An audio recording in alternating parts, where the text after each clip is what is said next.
সমাজতন্ত্র চাই না। তখন ওই ভাঙা পাঁচিলের উপর দাঁড়িয়ে ফ্রান্সিস ফুকুয়ামা বলেছিলেন এন্ড অফ হিস্ট্রি, ইতিহাস শেষ হয়ে গেল, কমিউনিজম শেষ হয়ে গেল, বামপন্থা শেষ হয়ে গেল। সেই ফ্রান্সিস ফুকুয়ামা যখন 18 সালে লিখছেন যে ব্যাক টু দ্য মার্কস, মার্কসের কাছে আমাদের ফিরে যেতে হবে, তখন তিনি বুঝতে পারছেন আসলে ইতিহাস শেষ হয়নি, বামপন্থা শেষ হয়নি, প্রাচীর ভেঙে গেছে। মানুষ ভুল বুঝেছিল, অথবা হয়তো আমরা যারা কমিউনিস্ট পার্টির কর্মী, অথবা আমরা যাদের দায়িত্ব ছিল সাধারণ মানুষকে বামপন্থা কি বোঝানো, হয়তো আমরা সঠিকভাবে বোঝাতে পারিনি। কিন্তু মার্কসের যে দর্শন, মার্কসের যে বিজ্ঞান যা প্রয়োগ করে দেখিয়েছিলেন লেনিন, সেটা কোথাও মিথ্যা হয়নি, সেটা শেষ হয়নি। তাই জন্য আজকে আমরা এখন গান্ধীদের গালিগালাজ করে তারা পর্যন্ত ভগৎ সিংকে অস্বীকার করতে পারেন না। তারা ভগৎ সিংকে নিজেদের দলে টানতেছে, এতটাই গুরুত্বপূর্ণ ভগৎ সিং। এখানে হয়তো অনেকে জানেন, অনেকে জানেন না। এই মাইকের আওয়াজ যতদূর পৌঁছাচ্ছে প্রত্যেকে জানানোর জন্য এই কথা আমি বলছি। ভগৎ সিং এর মৃত্যুর আগে, ভগৎ সিং এর ফাঁসির আগে যে বইটি ভগৎ সিং পড়ছিলেন, সেই বইটি লেনিনের লেখা।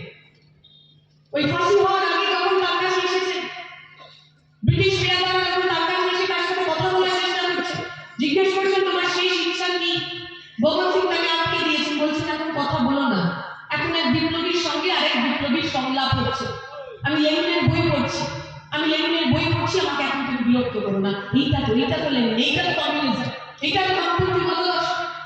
ভগৎ সিং লেনিন পড়ছিলেন মরার আগে।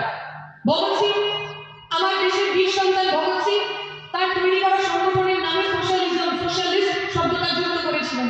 বলেছিলেন শুধুমাত্র হিন্দুস্তান রিপাবলিকান আর্মি নন, হিন্দুস্তান সোশ্যালিস্ট রিপাবলিকান আর্মি।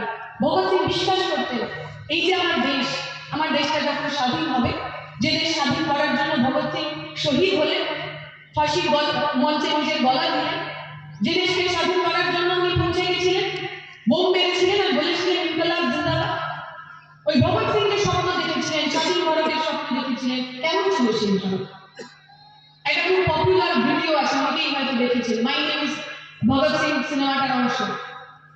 আমি যদি খুব ভুল না করি, অজয় দেবগন তার নাম ভূমিকাছে। সেখানে একটি চিত্রে, সেখানে একটি সিনে দেখা যাচ্ছে ভগৎ সিং বলছেন मुझे बस आजादी नहीं चाहिए। सब लोग अबाक हो गए, तुम ये क्या बात कह रहे हो भगत, तुम्हें आजादी नहीं चाहिए, आजादी के लिए इतना सारा लड़ाई है, तुम्हें आजादी नहीं चाहिए। भगत सिंह आबाद बोलছে मुझे बस आजादी नहीं चाहिए, मुझे ऐसी आजादी नहीं चाहिए जहाँ पे मेरे देश का जो क्षमता है, मेरे देश का जो पावर है, वो ब्रिटिशों के हाथ से हमारे देश के जो अमीर लोग हैं, जो पूंजीपति है, जो जमींदार है, उनके हाथ में चला जाए। मुझे ऐसी आजादी चाहिए जिस आजादी में मेरे देश की गरीब, मेरे देश की मेहनत कश, मेरे देश का मजदूर, मेरे देश का किसान, उनके हाथ में पावर, उनके हाथ में क्षमता, उनके हाथ में देश चलाने का अधिकार, उनके पेट में खाना हो, उनके हाथ में पैसा। ভগৎ সিং খুব পরিষ্কার ছিলেন, তিনি শুধুমাত্র স্বাধীনতা চাইতেন না, তিনি সমাজতান্ত্রিক